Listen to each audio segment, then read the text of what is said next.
Olá, começa agora o programa Trabalhador em Foco, esse programa que é uma realização do Movimento Sindical de Petrópolis através da união de diversos sindicatos, que fazem com que eu tenha oportunidade de levar para você de casa informações precisas e relevantes sobre o dia a dia de todos nós trabalhadores. No programa de hoje, eu tenho o prazer de conversar com a professora Priscila Henriques. E a gente vai falar sobre o dia a dia dos professores na pandemia. Tudo bem, Priscila?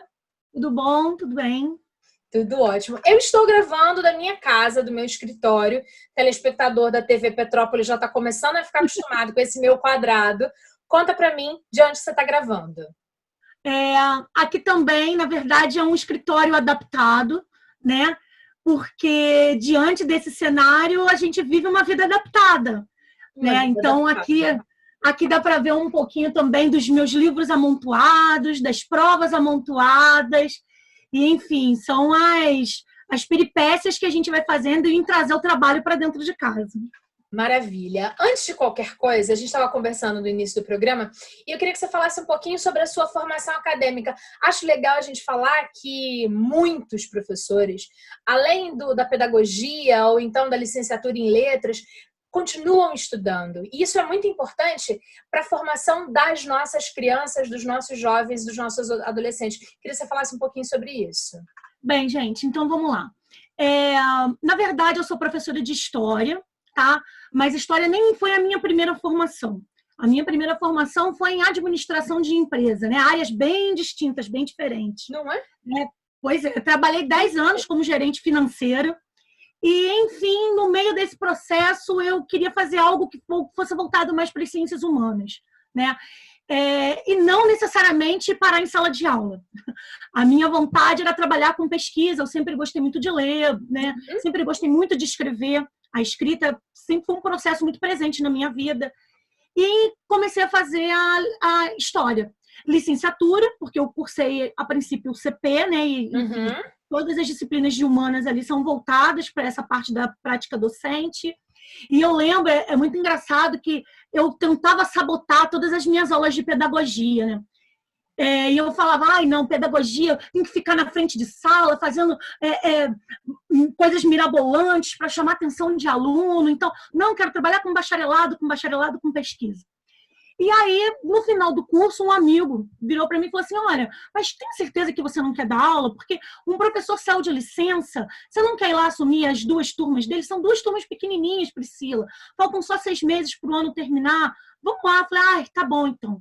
Se for só por esses 6 meses, tá ótimo, vamos lá que eu vou sim. E quanto tempo tem esses 6 meses? Isso tem 12 anos, eu estou nesse mesmo colégio até hoje. Ótimo. Eu entrei nesse colégio e eu nunca mais saí. E é engraçado como a coisa mudou, né? Mudou, inclusive, me levando para essa parte da pesquisa, do bacharelado, que não houve esse abandono. E hoje eu percebo que não existe professor sem a pesquisa, né? O conteúdo, ele é reciclado, ele é móvel, ele é orgânico, o tempo inteiro a gente está em construção com novas informações, com novas vertentes, e é totalmente possível levar a abordagem dada dentro da academia para dentro de sala de aula. Legal. Eu terminei a graduação e fiz o mestrado pela UERJ em História Política, e agora eu faço doutorado também pela UERJ em História Política. E eu trabalho com África, né? Eu sou africanista.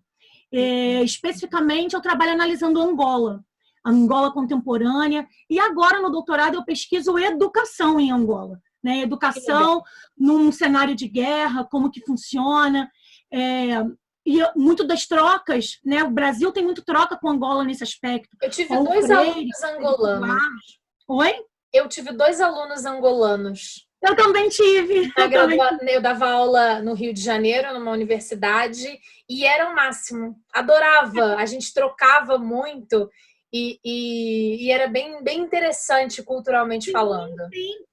Eu tive também, e era engraçado que eles chegavam e eles... Nossa, mas como aqui é diferente? Porque são práticas muito distintas, né? O que se entende de pedagogia para cá, o que é aplicado lá. Mas, enfim, aí eu entrei na educação e não saí mais. E eu digo que a educação é a minha fé hoje em dia, assim. Que delícia. Se tem algo que eu acredito de fato que é possível mudar a sociedade, criar consciência, eu vejo esse espaço, essa função na educação. Maravilha. Nesse seu processo de formação acadêmica, e é por isso que eu queria que você falasse um pouquinho disso, na verdade estou conversando com uma graduada, uma mestranda, né, uma mestre, uma doutoranda. Você estudou alguma coisa de EAD para ser professora em EAD? Não. Nada. E aí, de um dia para o outro, EAD, para quem não sabe, né, que é o ensino à distância, e que existe formação para isso, né? As pessoas estudam, professores estudam para poder aprender a ensinar por esse método. É uma metodologia muito específica. Na verdade, eu nem disciplina à distância cheguei a fazer, né? Tanto na graduação... Nem como estudante? Não, nem como estudante. Eu nunca fiz uma disciplina à distância. A experiência, se pode-se dizer assim que se tinha, não era uma experiência, era mais de leituras, né? De como que essa metodologia ela deve ser aplicada, e também uma leitura muito voltada para o campo universitário, que é um espaço onde essa metodologia ela já encontrou, né, o seu local. Não para um segundo segmento, não para o ensino médio. Ótimo. Vamos ver se você concorda comigo. Se não concordar, não tem problema nenhum, porque eu sou rasa nesse contexto, eu sou jornalista. Em minha opinião, o EAD dá muito certo, vamos colocar entre aspas, com quem já tem uma maturidade plena, com quem já tem certeza absoluta do que quer. E aí a gente pode partir para uma questão da ordem da neurologia, que diz que um adolescente, como é meu filho, 15 anos, não está com córtex frontal finalizado. Então, ele ainda não tem noção de que o que ele faz hoje tem consequências para o futuro, porque ele ainda está em formação. Imagina lá, 5º ano, 6º ano. Isso tudo é uma loucura, né? Mas deixa eu te fazer uma pergunta. Quantas horas aula você dava antes da pandemia? Então, nesse sentido, a quantidade de hora-aula, na verdade, hora-aula presencial, isso não foi alterado. Né? Então, eu tenho 24 horas-aulas na presença, né, que dava ainda no formato anterior, e eu permaneço dando 24 horas-aulas na frente de um computador. Legal. O que mudou completamente é o que está por detrás de cada um desses espaços. Né? Então, assim, quando há o deslocamento para o colégio, você, basicamente, assim, você prepara a aula, você pega o livro, você dá uma olhada no conteúdo daquele dia, você ressalta um ou outro ponto que vai chamar mais a atenção do aluno, né? Então, é algo que você já tem um mecanismo ali, você já tem o livro, você já tem o quadro, os alunos já estão ambientados com aquele sistema, já entendem que é sentar, que é não conversar, que é prestar atenção, que a gente explica, o aluno faz a pergunta. E isso são os 24 horas aulas presenciais. Isso. Que são de nesse mecanismo de distância, tudo mudou. Porque eu dou esse sistema ao vivo, eu tenho a aula ao vivo. E quantas instituições que você trabalha? Quantas instituições diferentes? Eu trabalho em instituições com um alunado, são duas. Mas eu tenho o laboratório de pesquisa, tenho os orientandos do laboratório de pesquisa. Certo. E aí são mais outras duas. Beleza. Quatro instituições. Legal. E a grande questão nisso tudo é que, quando você parte para esse sistema virtual, não adianta eu pegar o livro aqui e ficar com o livro, né, em pé e mostrando para o aluno. Existe o tempo de gravar uma videoaula, de preparar um material complementar que possa facilitar a compreensão daquele aluno. Então, você prepara um PowerPoint que vai fazer o destaque diferente da utilização do quadro. E aí, só para fazer um gancho com o que você disse anteriormente, né, da questão da maturidade, parte muito daí. Porque o aluno não está acostumado a ver no computador uma ferramenta de ensino direto. Né? Quando você é um adulto, né, no universo da educação universitária, você já sabe qual é o propósito desse mecanismo. Um adolescente não. Né? E hoje essa é a grande dificuldade, porque para esse sistema funcionar, a gente depende da família.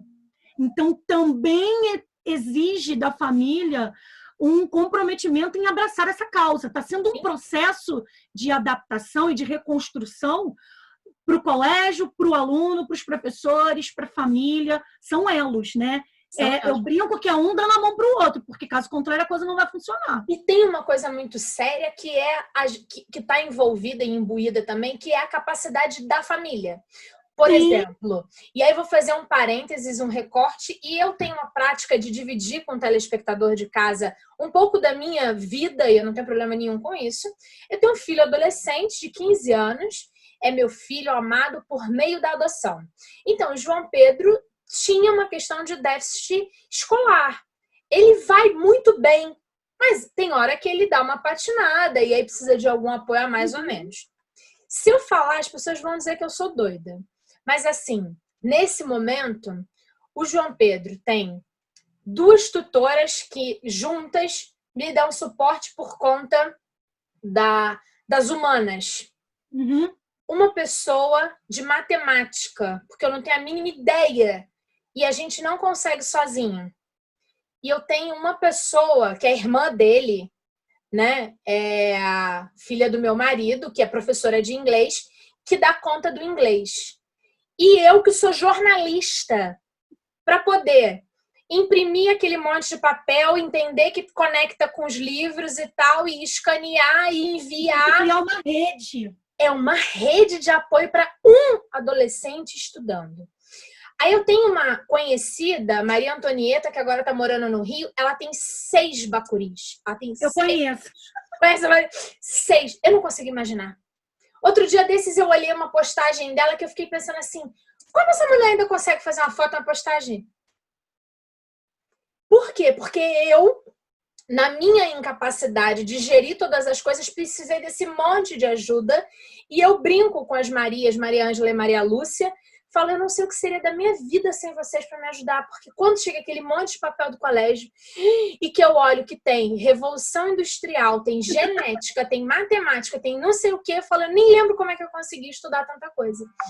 E aí, saindo dessa coisa, né, eu imagino como é que não está sendo difícil também para os professores, e aí eu queria que você comungasse comigo e compartilhasse com a gente, receber esses conteúdos de volta. Porque vocês antes estavam lá e davam aula para o aluno. Foi para casa. Quantas plataformas diferentes hoje você trabalha? Então, eu saí de 0 plataformas,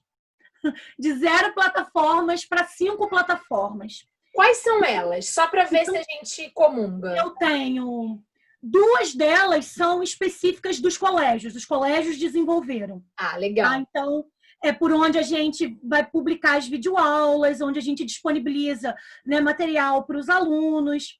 Mas para uma delas, por exemplo, eu tenho que dar aula ao vivo. Então, para dar essa aula ao vivo, eu preciso do YouTube. Então, é mais uma plataforma que eu tive que aprender a gerenciar, né, fazer live, que eu brinco que hoje em dia eu virei uma digital influencer, uma youtuber total. Então, assim, eu tive que aprender a fazer live no YouTube para disponibilizar o link dentro da outra plataforma. Isso aí. Eu tenho a plataforma agora onde a gente elabora as atividades, que as atividades agora são voltadas para as provas, né? Os colégios estão dando início aí ao sistema de avaliação. Isso. Então, que é o Google Plataforma, o Google Formulário. Então, é mais uma plataforma que, enfim, eu administro para poder preparar o material. Google Sala de Aula. Tem o Google Classroom, né? Que, na verdade, o Google Classroom eu uso para as disciplinas do Rio, né? Para a universidade. E também por conta dos meus filhos, porque eu recebo o material deles por lá. Então, no Google Classroom, eu acabo tanto sendo aluna quanto sendo professora. Né? Eu utilizo ele das 2 formas específicas. Isso. Então, assim, foram ferramentas que nós tivemos uma semana para dominar. Né? Assim, olha, tentem, vai futucando, é algo bem intuitivo mesmo, sabe? Vai mexendo, vai futucando. E aí a gente esbarra numa série de problemas. Não ter um mecanismo em casa específico que vai te facilitar esse trabalho. Uma internet que seja uma internet mais fraca, agora não dá mais conta, né? Você não consegue fazer uma live pelo YouTube para o aluno te assistir se você não tiver um computador bacana, com uma câmerazinha bacana. Você não consegue fazer isso pelo celular.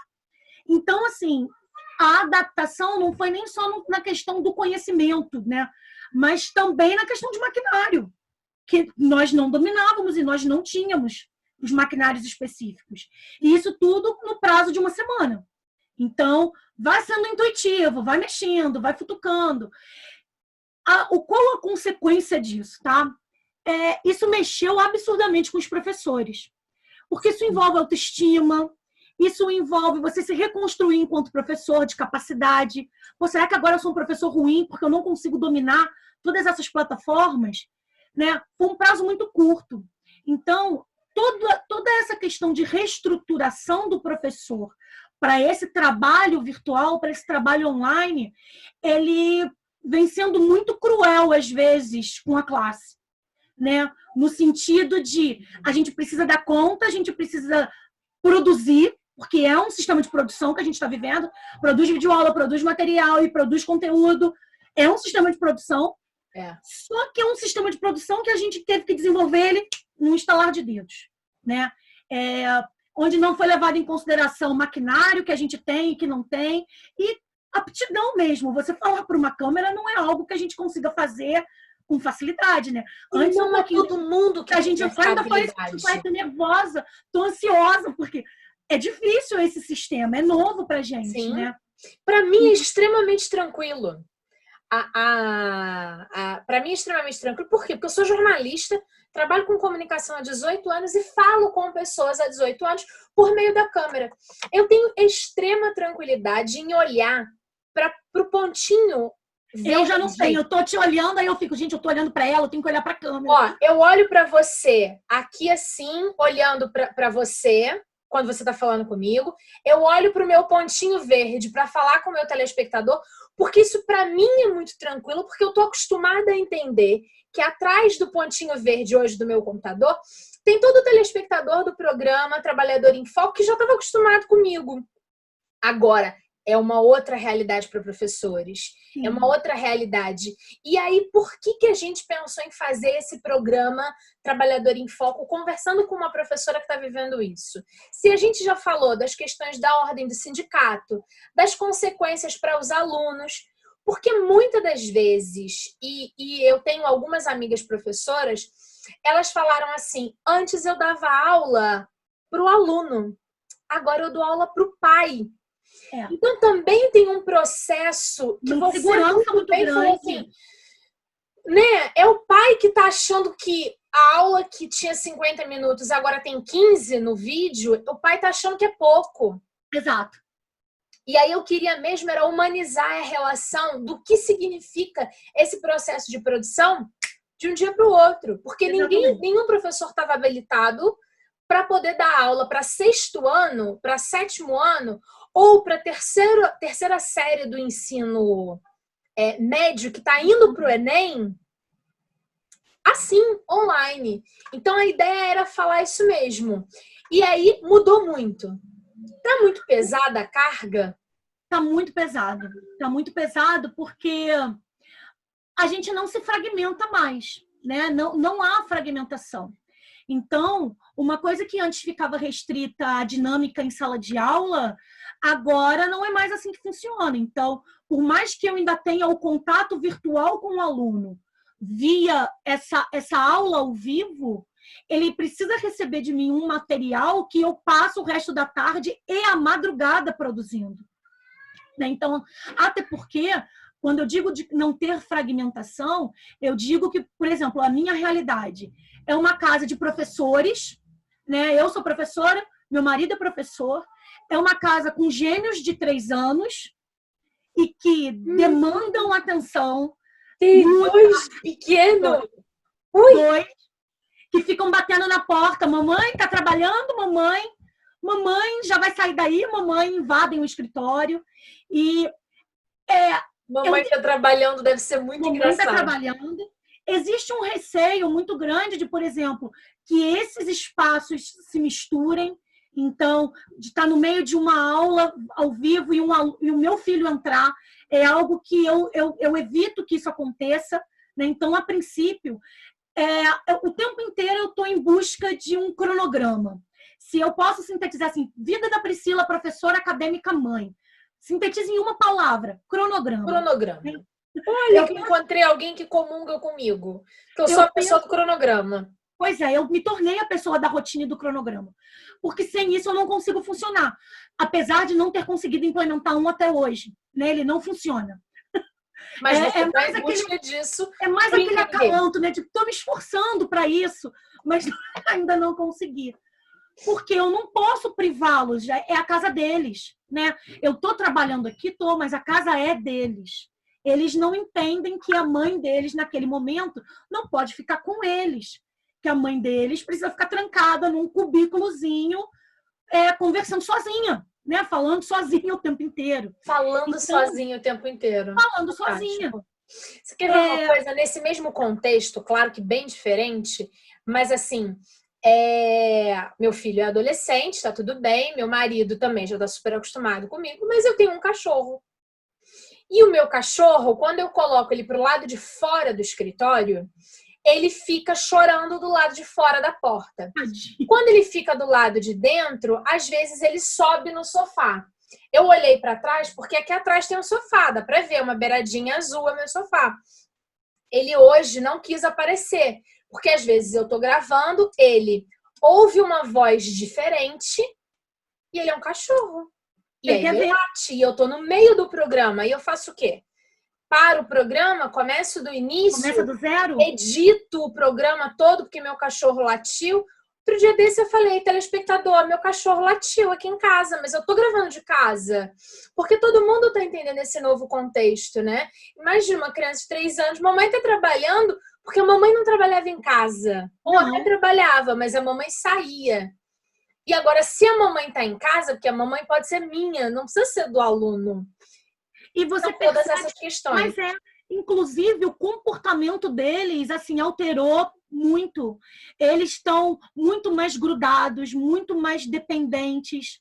Acredito que seja muito por conta desse cenário que eles não entendem. Não né? entendem. Como que a minha mãe está em casa e ela não pode ficar comigo? Como que o meu pai está em casa e ele não pode ficar comigo? Né? Porque quando não sou eu trancada, é o meu marido trancado. Né?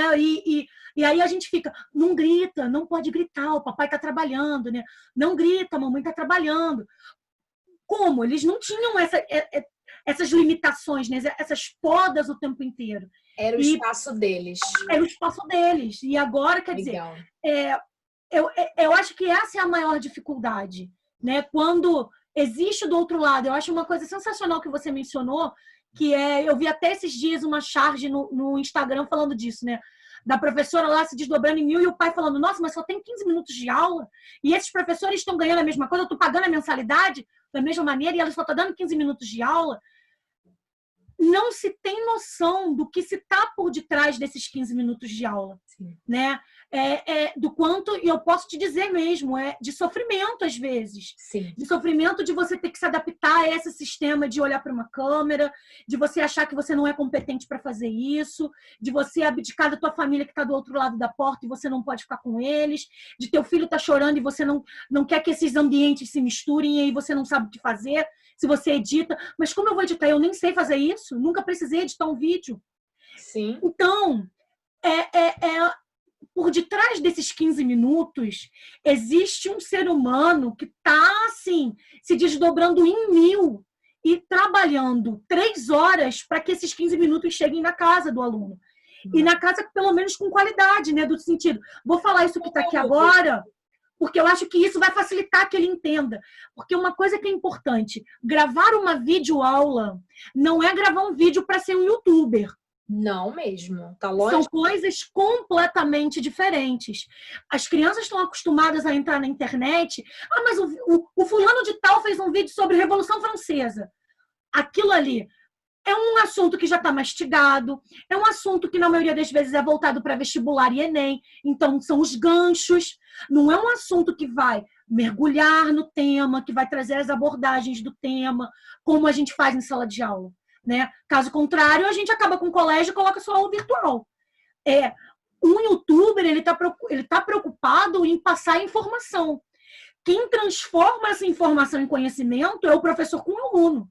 Fantástico. Então, não é essa facilidade toda de chegar na frente de um computador, começar a falar e acabou. Não, a gente tem que pegar gancho, porque você já conhece a turma, então deixa eu lembrar um pouquinho do que a turma tem mais facilidade.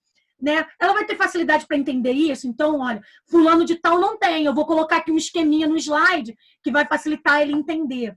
Quando você menciona a questão do seu filho, né, enfim, que ele tem esses comprometimentos e ele acaba exigindo uma atenção diferenciada na educação, a gente tem uma sala de aula repleta dessa realidade. Claro. E quando a gente grava videoaula, a gente precisa pensar nesse aluno. Se eu botar a imagem tal, vai facilitar para ele entender esse conteúdo.